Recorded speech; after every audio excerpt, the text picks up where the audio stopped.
Greetings, spiritual pilgrims. Don't forget to punch the rumble and slap the thumbs up. It helps get the word out. Also, if you haven't already done so, I would greatly appreciate your subscribing to this channel. Each positive remark and each bell ring and each rumble helps get the algorithm to notice us and therefore get out to more people. So may God bless you richly if you've already done so.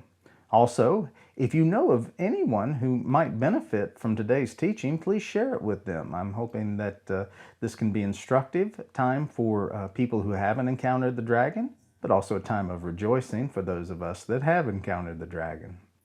Helping people through the spiritual jungle that the devil has pulled over our eyes like a hologram is our main objective. In fact, the ancient baptisms, they used to renounce the, what I call the satanic simulation, what they would have called the kingdom of Satan, and they take on and they become a warrior in the kingdom of light. If you buy one of the devil's lies, just one, the satanic simulation will spread through your mind like yeast through dough, and you won't know up from down or left from right or male from female anymore. We seek to make disciples of Christ in everything that we do. Even the silly stuff like my headbanging video is intended for the sole purpose of enticing watchers to maybe partake of our deeper teachings. The world's gone totally insane, and Christ has spiritual and mental healing for you and your family if you will accept His free gift. But you have to ask Him, and then once you receive the free gift, recognize the gift for what it is. And it is a gift of being repentant and walking a different road in a different direction. Today's chapters, 8 through 10 of Book 10, have John and Virtue face their dragons. And this is where the book gets vague. At least I believe it's vague for people without eyes to see. When I was a child reading this book for the first time, the dragons were an exciting event, and I was excited about getting that far through such a big book. What little boy doesn't like knights and dragons and accomplishment? But I had not fought my own dragon at this time. And so the story was ephemeral and dreamlike, like stories should be to a child. Wade's annotated edition, which has been such a great help in understanding some of the more esoteric parts of the book, it has been wonderful, but it also seems to leave these chapters undescribed and uninterpreted. And I have a feeling that was on purpose. I am very familiar with the dragon now. And so I read these last chapters as one ready to cross the brook with joy.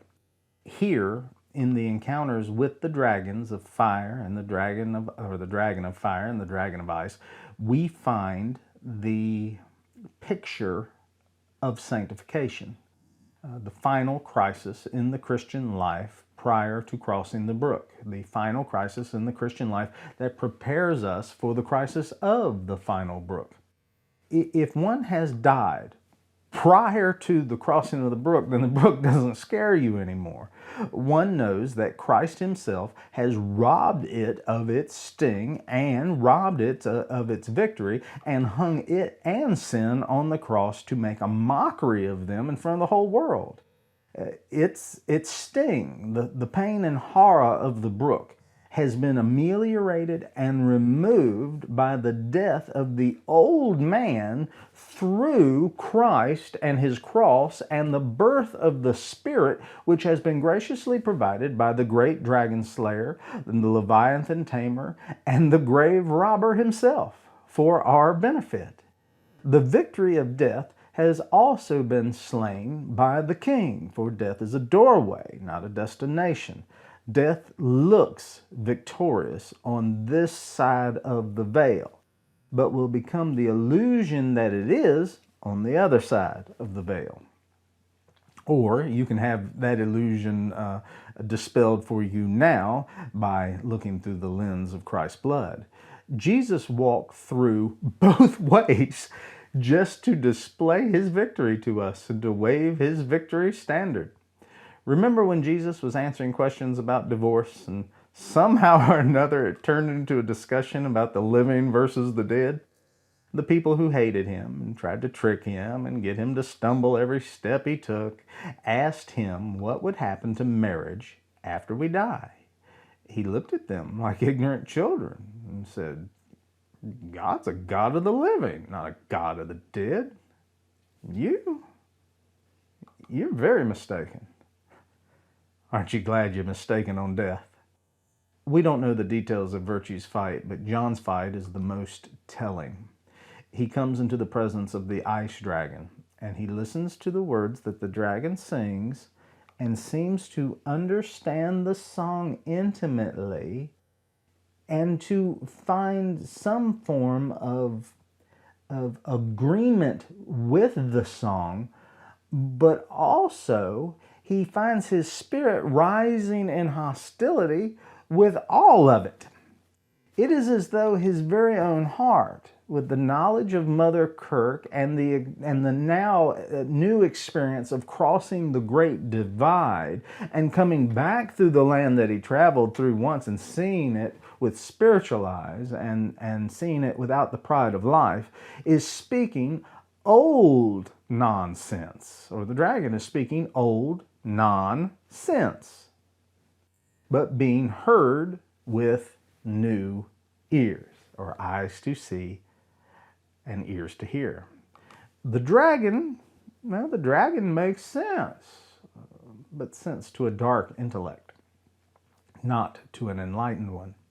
The old worm coils around John as if to say to us and to him that the battle's already lost. The snake has hold of him, and the snake will not let go. John sinks his blade into it, hilt deep, but to no effect.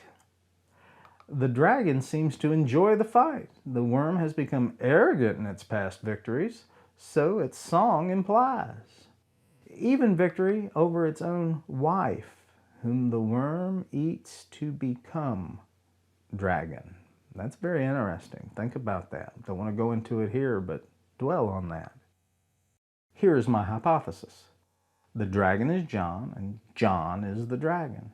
The crossing of the Great Divide was the spiritual point at which John realizes his own inability to cross the divide, so he accepts the gift of free passage bought with the blood of Christ. And I'm mixing our story with deep theology, so follow along with my thoughts, not the book just yet. This to me is the salvation moment, the crossing of the chasm, the allowing someone to do for you what you cannot do for yourself. In the book, it's Mother Kirk. In truth, it is Jesus Christ. The moment when a sinner realizes his total weaknesses and his total depravity before a holy God and allows Jesus to do the work he cannot do, the confession of the need of Christ. We got a lot of people coming to Christ with no confession. In fact, their confession is, I don't really need you, but I'm going to go to church and have a rock show and good friends and look benevolent. The confession of the need of Christ is a giant leap for a sinner who wishes to be like God. And so it is in weakness that we receive our salvation. But the scriptures tell us that our weakness is God's strength. And pay attention, because I'm going to give you freely a hard-won mystery, the mystery of strength and weakness. So Jesus doesn't leave us in weakness. In fact, he says he came to bring us power. So he doesn't leave us in weakness, but sends unto those who have humbled themselves and been weak at the feet of Jesus to do what they cannot otherwise do with a spirit which in turn allows them to do what Jesus does. You shall do greater things than these. You cannot receive the Spirit with the old dragon, man, still believing he is God and powerful in his own right. Nope. Jesus requires that that old man die in order to receive the Spirit of power. You are untrustworthy with the sword of God until you yourself have been killed by the sword of God. I once had a friend who was working towards rising up in the ranks of security guard. And to go from the bottom tier to the next tier, he had to go one day and get sprayed with mace. And the reason they spray him with mace is so that he will know the devastating nature of being sprayed with mace. That keeps him humble with it. It keeps him cautious with it, and it keeps him from pulling it out every time the wind blows. He only uses it when necessary. The time between salvation, the realization of our weakness, and sanctification, the reception of our power, are different for all believers. And Jesus calls the disciples to follow him, and he calls them, there's no particular order or time or place. One he calls from home, one he calls from the boats, one he calls from the tax collecting table, and on and on. But all of them eventually end up, through following Jesus, through being forgiven by Jesus, through just wanting to be with him, they all end up in the upper room to receive their power, but only once they're ready. There are two crises. It only makes sense, and it is testified to by all righteous denominations, whether they call it sanctification or not. My mother learned about sanctification in a Baptist church, although they would not have called it that. Anyway, the dragon is full of cold air, it seems. He threatens, he shows off his scales, he whines and turns in ways that are impossible to follow and mesmerizing for those that get caught up in it. But he has one great weakness. And once that weakness is known, John can kill it where it stands. The dragon shows off and even takes a wound as though it were nothing. He shrugs it off, for John is not ready for the fight, but becomes ready within the fight. That's important, because if you wait for this battle, for when you're ready, then you will never be ready and you will never be empowered. For it is coming face to face with the phantom in reality that allows you proximity enough to it to see that it is an illusion, to see straight through it. And that is exactly what John does. The old worm drops down to John's level to gaze at John with cold and hateful eyes in the hopes of scaring poor John to death. For that is the dragon's only real weapon: cold breath and bitter fear.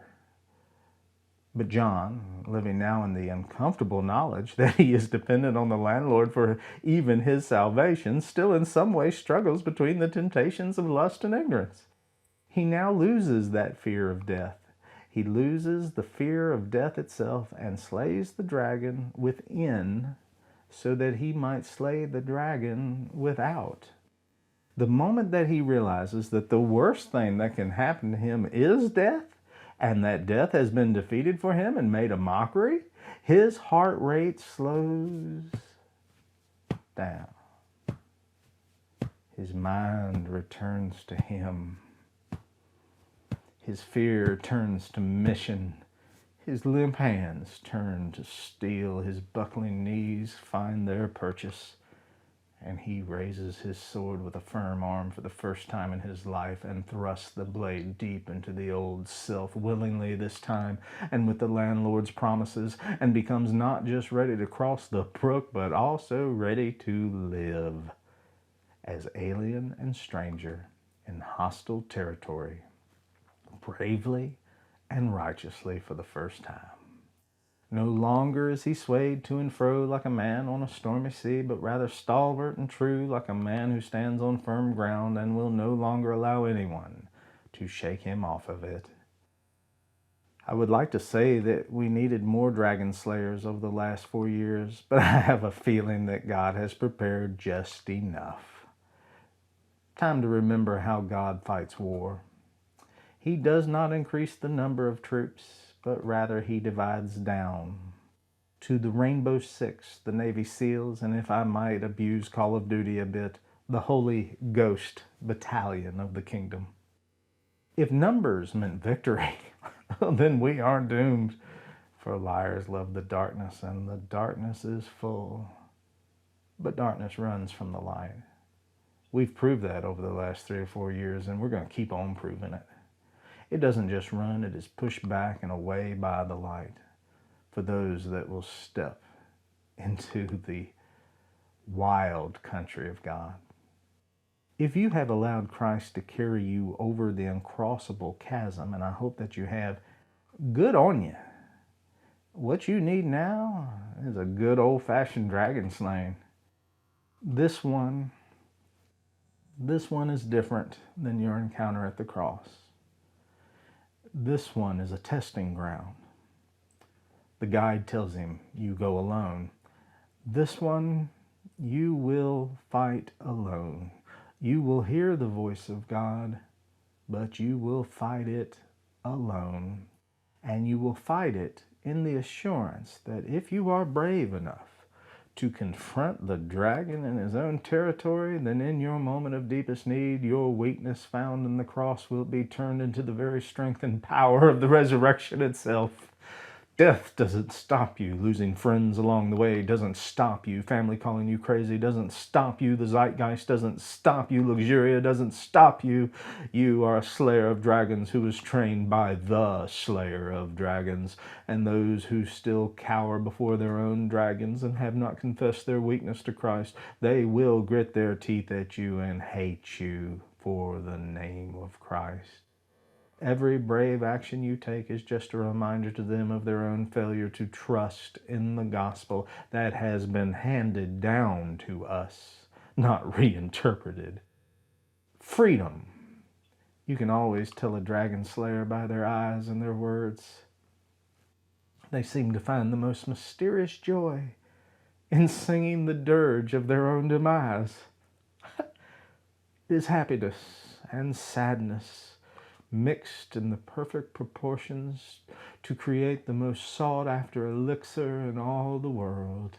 The elixir is called joy, and it can only be tasted by dragon slayers and the singing dead. Will you ever be called upon to kill the dragon again? I don't want to get my dogma wrong, but I believe that you might. To my shame, I have met him twice on the battlefield. The world is dark, and even the most skilled warrior loses his sword when he becomes arrogant and self-sufficient again. But when he wakes up to the fact that it is the dragon once again, then the dirge rises up in his throat like a war song of victory, and the self-death which is power takes hold upon him once again, and the steeled arm flashes back to the hilt and draws it from the stone. The battle is familiar by this time. Enjoy it. Let's turn to Book 10, chapters 8 through 10, and this will be the end.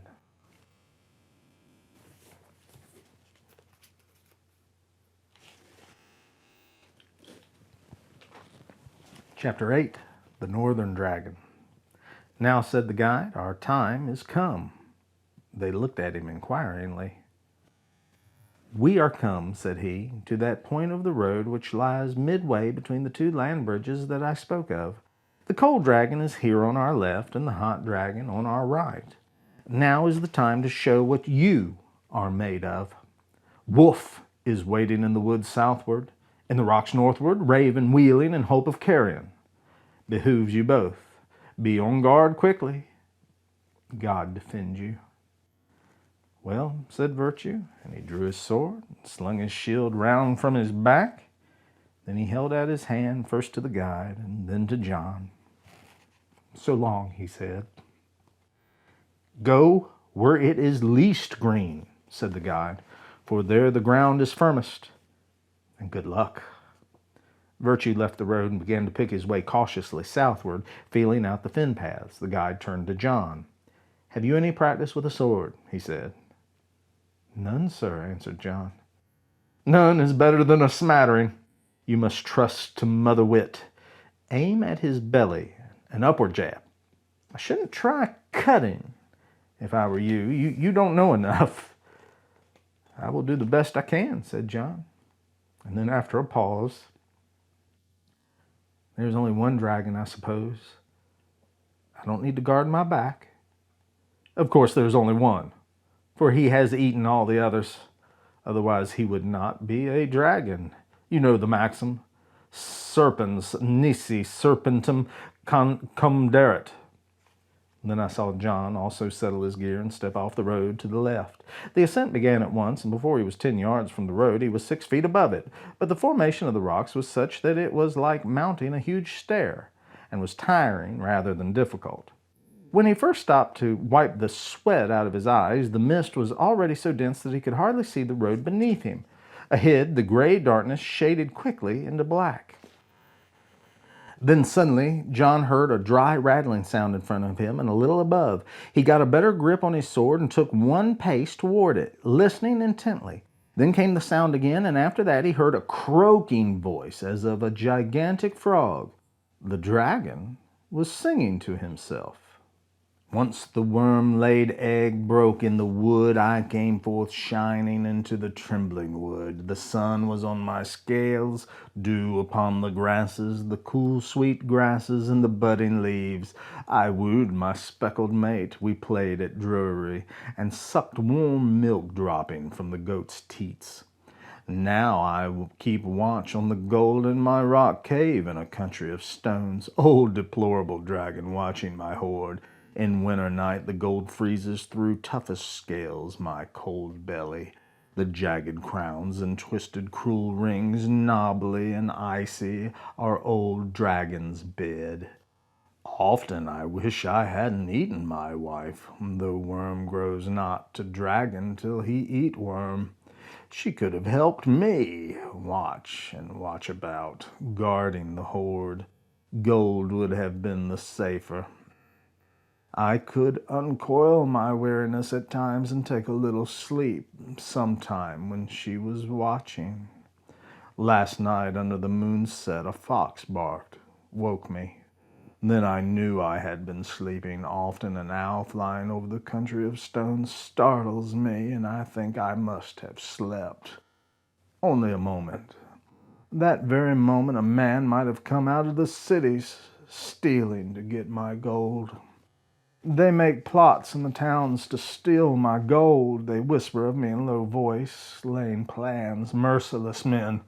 Have they not ale upon the benches, and warm wife in bed singing, and sleep the whole night? But I leave not the cave but once in winter to drink of the rock pool, in summer twice. They feel no pity for the old lugubrious dragon. O Lord that made the dragon, grant me thy peace. But ask not that I should give up the gold, nor move, nor die. Others would get the gold. Kill, rather, Lord, the men and the other dragons, that I may sleep. Go when I will to drink. As John listened to the song, he forgot to be afraid. Disgust first, and then pity, chased fear from his mind, and after them came a strange desire to speak with the dragon and to suggest some sort of terms and division of the spoil. Not that he desired the gold, but it seemed to him a not all ignoble desire to surround and contain so much within oneself. But while these things passed through his imagination, his body took care of him.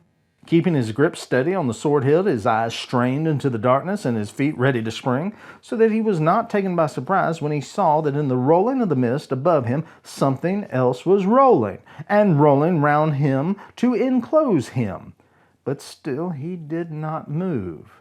The dragon was paying its body out like a rope from a cave just above him. At first it swayed, the great head bobbing vertically as a caterpillar sways searching for a new grip with half its length, while the other half rests still on the leaf.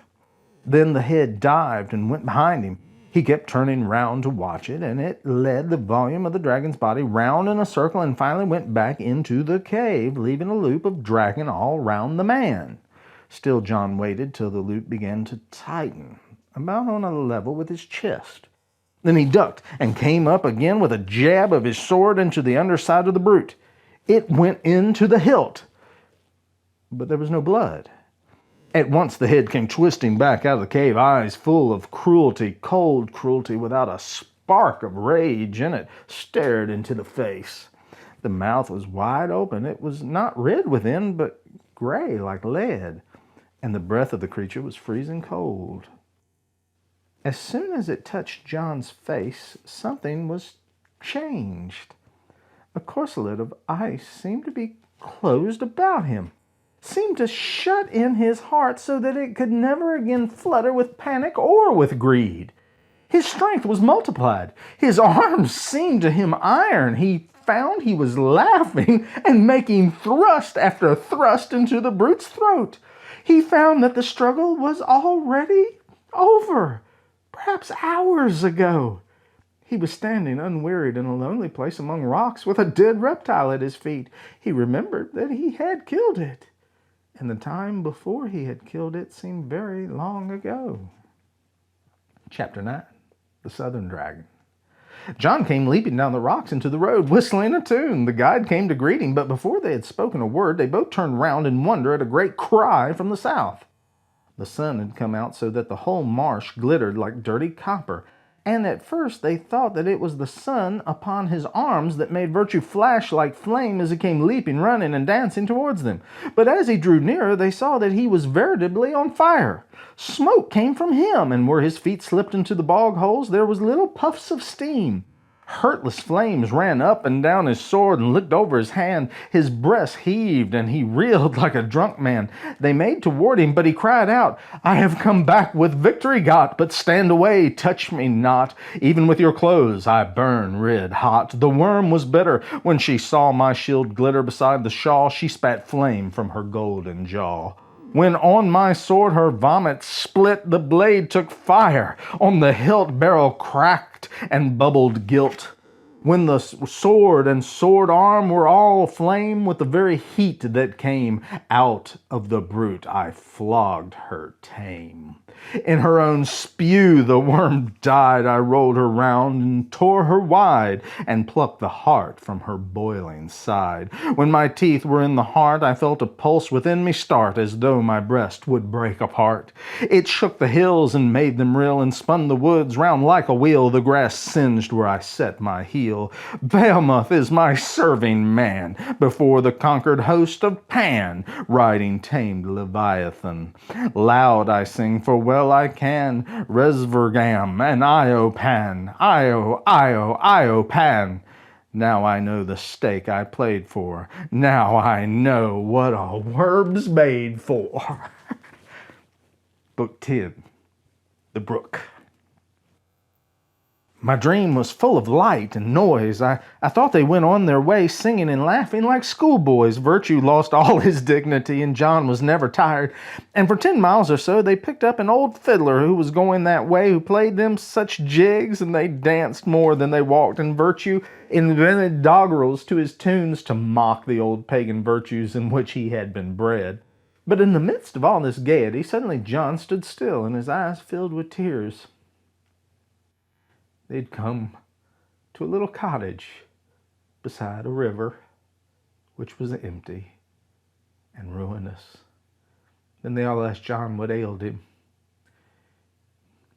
"We've come back to Puritania," he said. "And that was my father's house. I see that my father and mother are gone already beyond the brook. I had much I would have said to them, but it is no matter." "No matter indeed," said the guide, "since you will cross the brook yourself before nightfall." "For the last time," said Virtue. "For the last time," said the guide, all being well. And now the day was declining, and the eastern mountains loomed big and black ahead of them. Their shadows lengthened as they went down towards the brook. "I'm cured of playing the stoic," said Virtue, "and I confess that I go down in fear and sadness. I also. There were many people I would have spoken to. There were many years I would call back. Whatever there is beyond the brook, it cannot be the same. Something is being ended. It is a real brook. I am not one that easily flits past in thought the ominous stream, imagining death made for naught. This person, mixed of body and breath, to which concurred once only one articulation of thy word, will be resolved eternally, nor can time bring, else time were vain, once back again the self-same thing. Therefore, among the riddles that no man has read, I put thy paradox, who liveth and was dead. As thou hast made substantially, thou wilt unmake in earnest and for everlasting. Let none take comfort in frail supposal that some hour and place to those who mourn recovers the wished voice and face, whom thy great exit banishes. No after age of epilogue leads back upon the lighted stage. Where is Prince Hamlet when the curtain's drawn? Where fled dreams at the dawn? Or colors when the light is sped? We are thy colors, fugitive, never restored, never repeated again. Thou only art the Lord, thou only art holy. In the shadowy vast of thine Osirian wings thou dost enfold the past. There sit enthroned antediluvian cruel kings. There the first nightingale that sang to Eve yet sings. There are the irrevocable guiltless years. There yet unfallen Lucifer among his peers. For thou art also a deity of the dead, a god of graves, with necromancies in thy potent rod. Thou art lord of the unbreathable transmortal air, where mortal thinking fails. Night's nuptial darkness, where all lost embraces intermingle and are blessed, and all die, but all are, while thou continuest. The twilight was now far advanced, and they were in sight of the brook, and John said, I thought all those things when I was in the house of wisdom, but now I think better things. Be sure it is not for nothing that the landlord has knit our hearts so closely to time and place, to one friend rather than another, and one shire more than all the land. Passing today by a cottage, I shed tears when I remembered how once I had dwelled there with my mortal friends who are dead. Years little had healed the wound that was laid bare. Out, little spear that stabs. I, fool, believed I had outgrown the local, unique sting. I had transmuted away. I was deceived into love universal, the loved thing. But thou, Lord, surely knewest thine own plan, when the angelic indifferences with no bar, universally loved, but thou gavest man the tether and pang of the particular, which like a chemic drop infinitesimal plashed into pure water, changing the whole, embodies and embitters, and turns all spirit sweet water to a stringent soul, that we, though small, may quiver with fire's same substantial form as thou, nor reflect merely as lunar angels back to thee cold flame. Gods we are, thou hast said, and we pay dearly. And now they were already at the brook, and it was so dark that I did not see them go over. Only as my dream ended and the voice of the birds at my window began to reach my ear, for it was a summer morning, I heard the voice of the guide mixed with theirs, and not unlike them, singing this song. I know not, I, what the men together say, how lovers die, and youth passes away. Cannot understand love that mortal bears, for native land, all lands are theirs. Why at grave they grieve for one voice and face, and not receive another in its place. I above the cone of the circling night, flying, never have known more or lesser light. Sorrow it is they call this cup, whence my lip woes me, never in all my endless days must sip.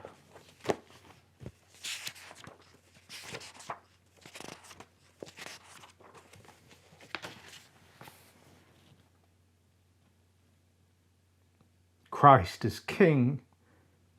Hail to the King. The end, Dragon Slayers.